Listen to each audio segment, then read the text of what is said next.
not definition.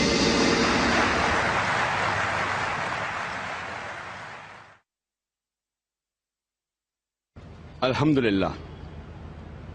Wassalatu wassalam ala Rasulillah wa ala alihi wa sahbihi ajmain. Amma ba'd. A'udhu billahi minash shaitanir rajim. Bismillahir rahmanir rahim. Wa ma khalaqtul jinna wal insa illa liya'budun. Bismillahir rahmanir rahim. Allazi khalaqal mauta wal hayata liyabluwakum ayyukum ahsanu amala. Rabbi shrah li sadri wa yassir li amri wahlul 'uqdatam min lisani yafqahu qawli. The honorable scholars, speakers, the respected guests, my respected elders, my dear brothers and sisters, and the millions of viewers who are watching this program live on Peace TV. I welcome all of you with the Islamic greetings. Assalamu alaikum wa rahmatullahi wa barakatuh.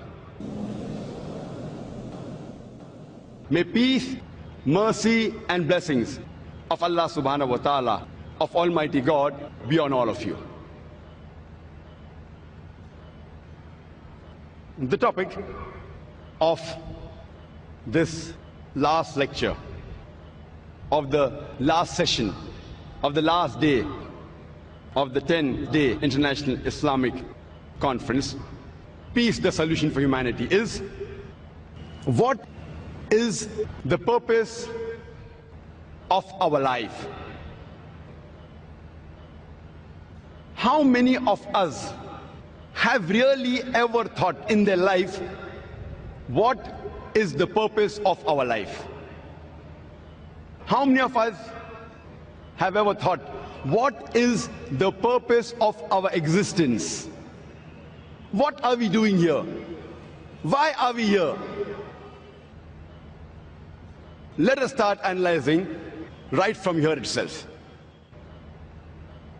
I request all the people in the audience, all of you, if you have ever thought in your life, what is the purpose of your life, please raise your hand. I would like to know amongst the audience, how many of you have ever thought in your life, what is the purpose of your life? Fine, maybe I can see 10, 50, maybe 100 hands. An audience of more than 100,000. That's less than 0.1%. Some may have felt shy to raise their hand. So surely I can say less than 1% of the human beings have ever thought in their life, what is the purpose of our life? Is it required that should we know what is the purpose of our life? To help you, let me give you an example. Once a man, when he was traveling, and when he came at a crossroad, he asked the passerby, where does this road lead to? The passerby asked him, where do you want to go? The man replied, anywhere. The passerby answered, then take any road, it will make no difference. Imagine that traveler, he had no goal. Whatever actions he did, whatever deeds he did, it made no difference because he wanted to go anywhere. And many of us are leading our life in the same way. Let me give you one more example. Imagine there is a builder who starts constructing his building, and he lays the foundation and he digs a big hole for the foundation. And when you ask him, how many stories is your building going to be? He says, I don't know. How many square feet is the built-up area? He says, I haven't thought of it. The builder has got no goal at all. Once there was a man who told his neighbor, your dog always chases vehicles and cars. I wonder, will your dog ever catch up with any car? The neighbor replied,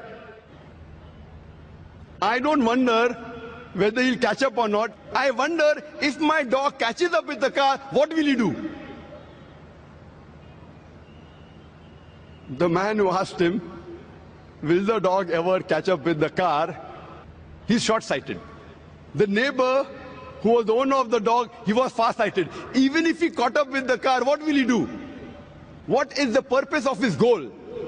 And unfortunately, many of us, we are leading our lives same fashion, just like the dogs.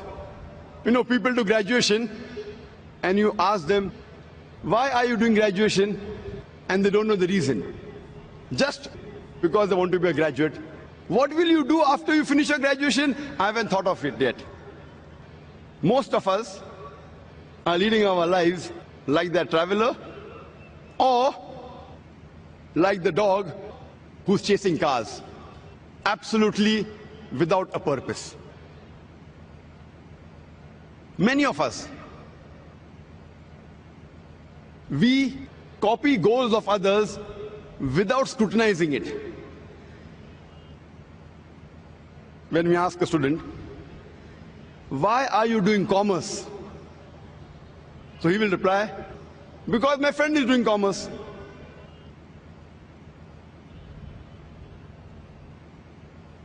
Many people, they emulate and they copy the actors, the models, without realizing what they're doing. Once a person comes from the village to Bombay to become a millionaire. And when the question was asked to him, why have you come to Bombay? So he gives a reply that I have seen Amitabh Bachchan in the Hindi movie. He's a pauper, he comes to Bombay and he becomes a multi-millionaire overnight. That is the reason we find many people coming from outside Bombay and they're settling in Bombay to become a multi-millionaire overnight. And that is the reason you find that the slums in Bombay are increasing. Many times we see actors and models, they are brand ambassadors and they endorse certain products. There was a person who purchased a new car, Hyundai i10. And when the question was asked, why have you chosen this particular car, Hyundai i10? So he says, my favorite actor, Shah Rukh Khan, he owns Hyundai i10. I doubt whether Shah Rukh Khan ever sat in Hyundai i10 except in the advertisement. He may be owning a Mercedes or a BMW or somewhat similar. I doubt whether he owns an i10. You know, Shah Rukh Khan endorsed the watch Tag Heuer. He's a brand ambassador of the watch Tag Heuer. And we find many of his fans buying Tag Heuer. I wonder what has Tag Heuer got to do with the acting of Shah Rukh Khan? Has that watch, has that wristwatch ever helped him in acting? I doubt whether he wore Tag Heuer before he became a famous actor also. So these are the various ways the media promotes products. And unfortunately, we blindly follow goals of other people without realizing what we are doing. Imagine there's an industrialist who buys a textile factory. And when asked, why have you bought the textile factory? He tells us that I've come to know that there is good profit in textile business. Then you ask the next question. Do you have a feasibility report? He says no. Have you hired someone to take care of your business? Have you hired a CEO, chief executive officer? He says no. What is the percentage of profit you will make? He says, I don't know. Where will you buy the raw materials for?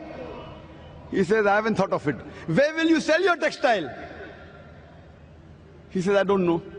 Do you think that businessman will make profit in the textile industry? Imagine there's a person who has a goal. He wants to become the best scientist of the world. What does he do? He does a survey of all the scientists from the first human being, Adam, peace be upon him, till today. And after doing a survey, he comes to know the best scientist of human history was Isaac Newton. And his survey was correct.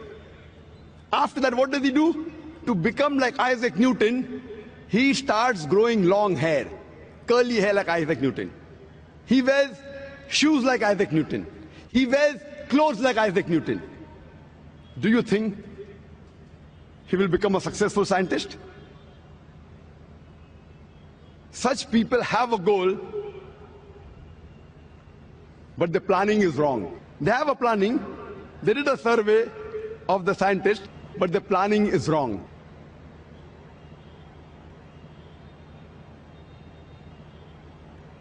Coming to the basic question. What is the purpose of our life? What is the purpose of our existence in this world? Who do you think would be the best person to reply to this question, what is the purpose of our life? Do you think it's Dr. Zakir Naik? Surely the answer is no. Do you think the scientist can answer this question? The answer is no. Do you think the philosopher can answer this question? The answer is no. The best answer to this question, what is the purpose of our life, can be given by our Creator, God Almighty, Allah Subhanahu wa Ta'ala. And I started my talk by quoting a verse from the glorious Quran, from Surah Zariyat, chapter number 51, verse number 56, where Allah Subhanahu wa Ta'ala says, وَمَا خَلَقْتُ الْجِنَّ وَالْإِنسَ إِلَّا لِيَعْبُدُونَ. I have not created the jinns and the men, but to worship me. I have created the jinn and the men only to worship me. The Arabic word used here is ibadah, coming from the root word abd, which means servant, which means slave. Ibadah means servitude, means worship. It means obedient submission. In short, ibadah means worship or obeying the commandments of Allah Subhanahu wa Ta'ala, of our Creator Almighty God. Whatever Allah Subhanahu wa Ta'ala Almighty God commands us, if we obey, it is called as ibadah, it is called as worship. For example, Allah Subhanahu wa Ta'ala says that you have to follow the 5 pillars. So if you believe in Tawheed, believe there is no God but Allah, then you are doing ibadah, then you are worshipping Allah.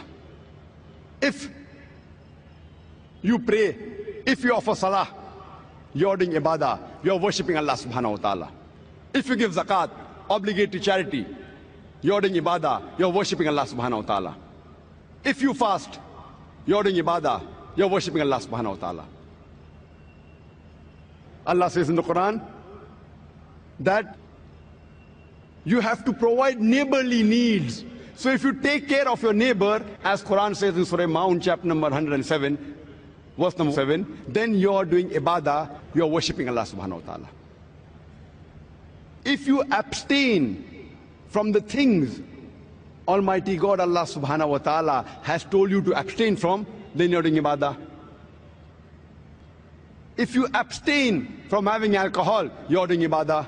If you abstain from having pork, you are doing ibadah, you are worshipping Allah Subhanahu wa Ta'ala.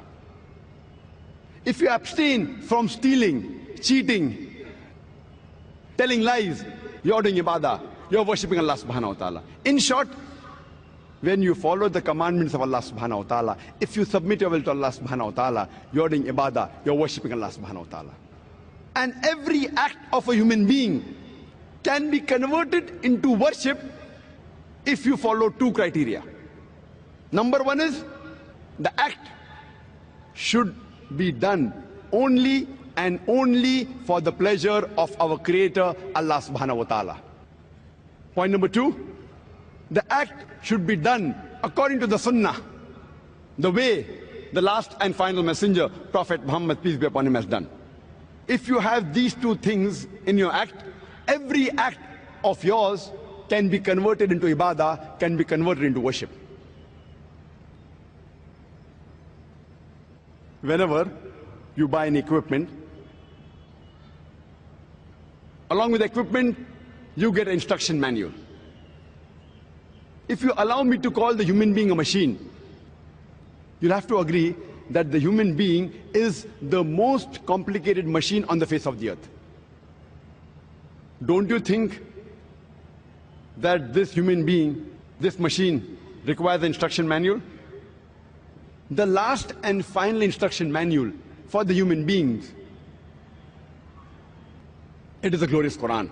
The glorious Quran, the last and final commandment of Allah subhanahu wa ta'ala, revealed to the last and final messenger, Prophet Muhammad, peace be upon him, is the last and final instruction manual for the human beings. The do's and don'ts, how a human being should lead his life, is given in this instruction manual, the glorious Quran.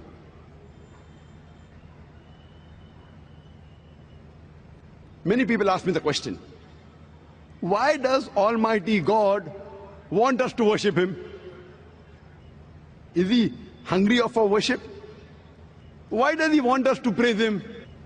Allahu Akbar, Allah is the greatest. Is Almighty God hungry for praises?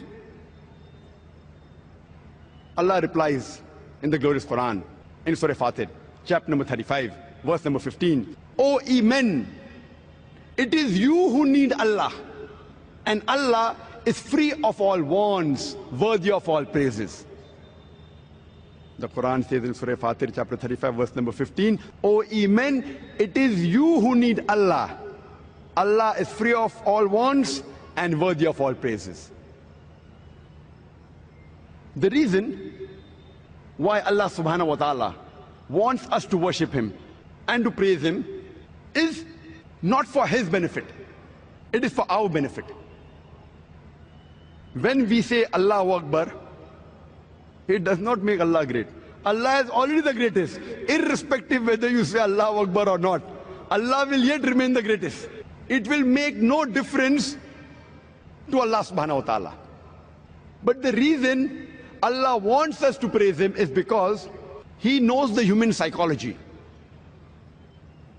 We human beings, whenever we praise someone, whenever we know someone who's great and famous, we but natural tend to follow his advice.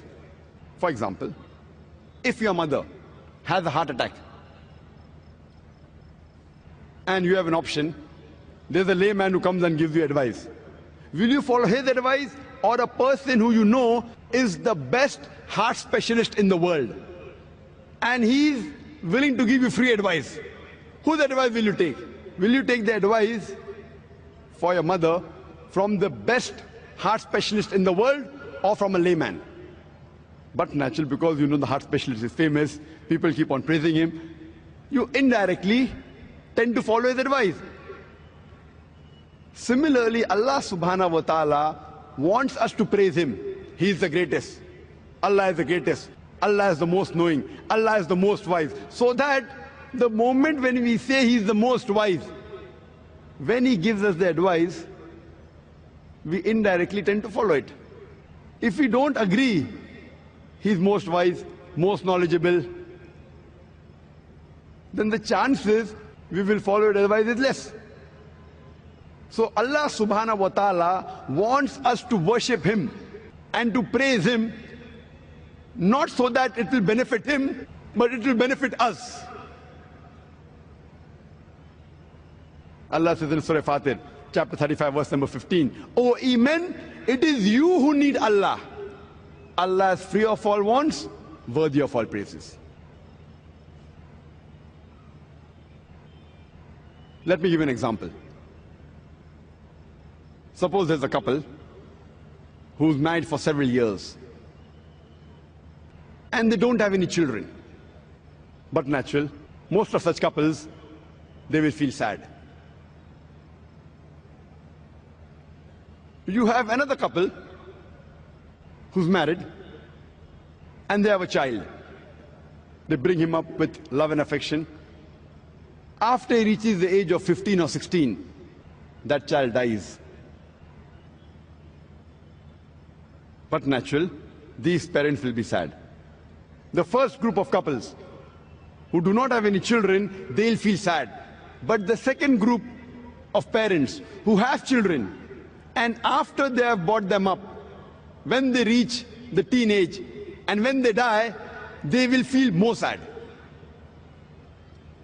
Now you have a third category of parents who have children. They bring them up with love and affection. They take care of them. But when they grow and they become an adult, they don't ask about their parents. They don't take care of their parents. What would you call such kind of children? Surely you will call them inhuman, unjust and ungrateful. All of us will agree that if your parents, they bring you up with love and affection, take care of you, give you all the facilities, once you grow and become an adult, you don't even talk to them, you don't care about them, you don't even meet them. Surely such children will be called unjust, ungrateful and inhuman. If you agree with this point, imagine, what would you call those human beings who are ungrateful to their Creator? Our Creator, Allah subhanahu wa ta'ala, Almighty God, has not only created you, He has even created your parents. So don't you think that we should thank our Creator, Allah subhanahu wa ta'ala? Shouldn't we be obedient to Him? How many of us ever thank Allah subhanahu wa ta'ala for the bounties, for the blessings that He has bestowed upon us? How many of us? Almighty God, Allah subhanahu wa ta'ala, He has given us life. He has given us the blessings of this world: food, clothing, shelter. Can you imagine if you don't get water for a few days, but naturally you'll die? How many of us have ever thanked our Creator, Allah subhanahu wa ta'ala, for the water He has provided us? Have you ever thought that the air we breathe, if we don't get this air for a few minutes, what will happen to us? But naturally we'll die. How many of us have ever thanked our Creator, Allah subhanahu wa ta'ala, for the air He has provided us?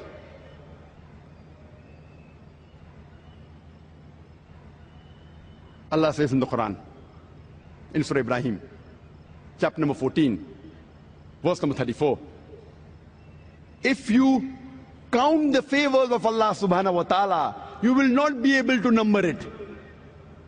And man indeed is unjust and ungrateful.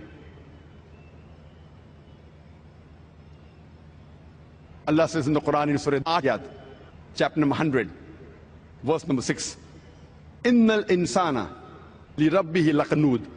Verily, human beings are to their Lord very ungrateful. Allah says this in several places, that verily human beings to their Lord are very ungrateful. Allah subhanahu wa ta'ala wants us to worship Him and to praise Him, not that it will benefit Him, because it will benefit us, benefit the human beings. Imagine when Allah subhanahu wa ta'ala comes to know that after you have followed his advice, it's benefiting his creation, he feels happy. For example, if there's a doctor who's giving free treatment and free advice to the poor patients, imagine if that patient doesn't listen to the advice of the doctor, how will the doctor feel? And if you follow the advice of the doctor, it will not benefit the doctor. He's giving you free treatment. It will benefit you. And once you follow his advice, the doctor is happy. At least my patient has now become healthy. Allah subhanahu wa ta'ala is far superior than all the doctors in the world. It's mentioned, Huwa Shafi. It is he who cures. So when you worship him, when you follow his advice, Allah subhanahu wa ta'ala is happy, because the moment you praise him and you follow his advice, it benefits his creations. It benefits the human beings, and it pleases Allah subhanahu wa ta'ala. Allah is not pleased when you worship him and praise him because it benefits him. He's pleased because it benefits the human beings, his creations.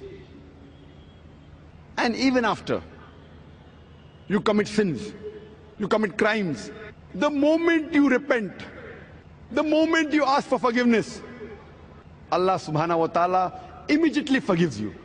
Allah mentions this in several places in the Quran. Wallahu ghafurur rahim. And Allah is oft forgiving and most merciful. In several places.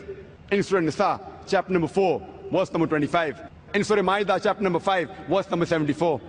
In Surah Al-Hijr, chapter number 15, verse number 49. In Surah Nahl, chapter number 16, verse number 119. In Surah Al-Zumur, chapter number 39, verse 53. In Surah Buruj, chapter number 85, verse number 14.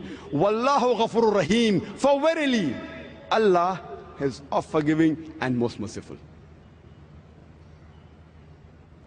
Even though you don't obey him, even though you disobey him, you don't follow his advice, the moment you repent, the moment you ask for forgiveness, Allah forgives you and he's happy. He's pleased that you made a mistake. These human beings are my creation, I forgive them.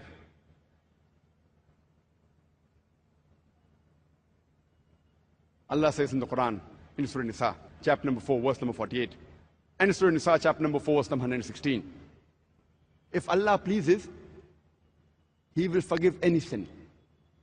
But the sin of shirk, associating partners with God, joining partners with God, Allah will never forgive. For anyone who has done shirk, associated partners with God, he has done a heinous sin.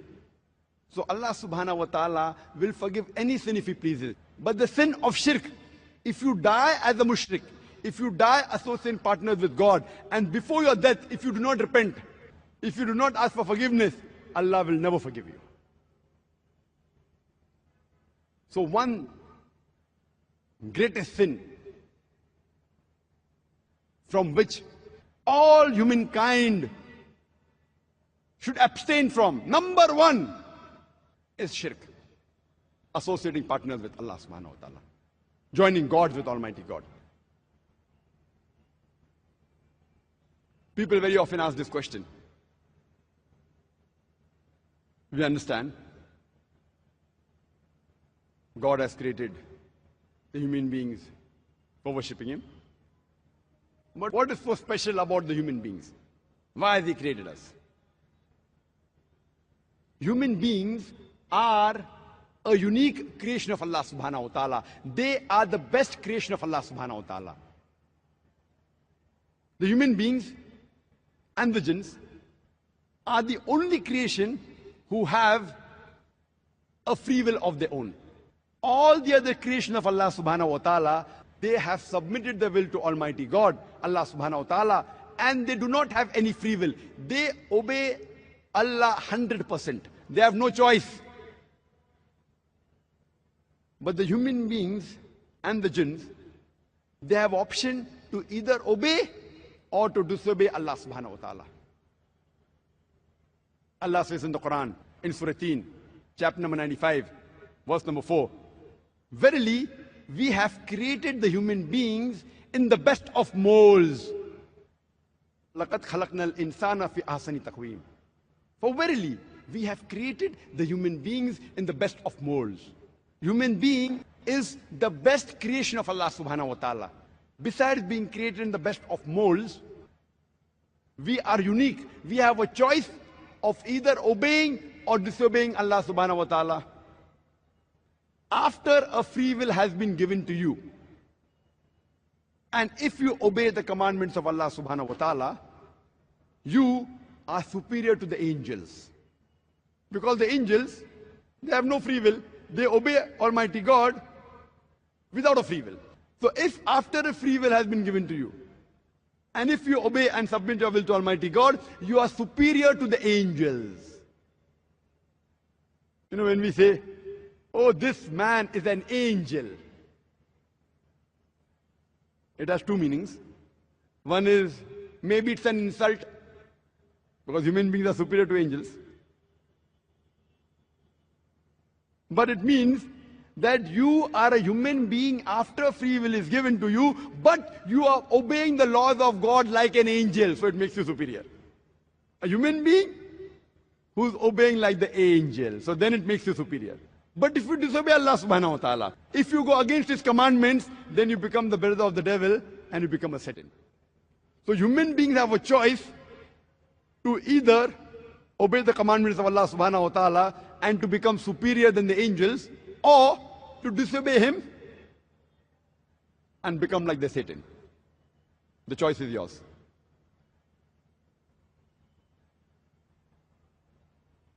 And when we analyze that, why has Allah subhanahu wa ta'ala, why has He created us? It is because we are the best of creations. We have an option of either obeying Him, or we have the option of disobeying Him. If we obey Him, we become superior than the angels. If we disobey Him, we become like the Satan. And this life, Allah says, is a test for us. I started my talk by also quoting one more verse of the Quran, of Surah Mulk, chapter number 67, verse number 2, where Allah says, الَّذِي خَلَقَ الْمَوْتَ وَالْحَيَاةَ لِيَبْلُوَكُمْ أَيُّكُمْ أَحْسَنُ عَمَلًا. Allah has created death and life to test which of you is good in deeds. Allah has created death and life to test which of the human beings are good in deeds. So this life is a test for the hereafter. Allah says in the Quran, in Surah Al-Imran, chapter number 3, verse number 185, Kullu nafsin zaikatul maut. Every soul shall have a taste of death. Your final recompense will be on the day of judgment. And whosoever has been saved from the fire and has entered the garden of paradise, he has achieved the objectives of this world. For verily, this life is goods of chattels and deception.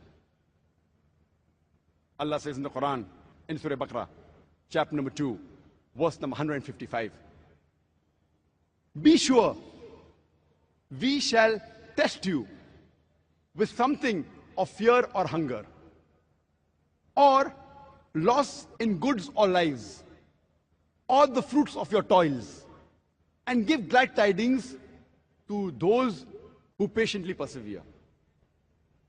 Allah subhanahu wa ta'ala has created this life for us and death as a test, to test which of the human beings is good indeed. And surely Allah will test you with fear, with hunger, with loss of goods, with loss of life, and what you have earned in your full life, the fruits of your toils. He will test different people in different ways.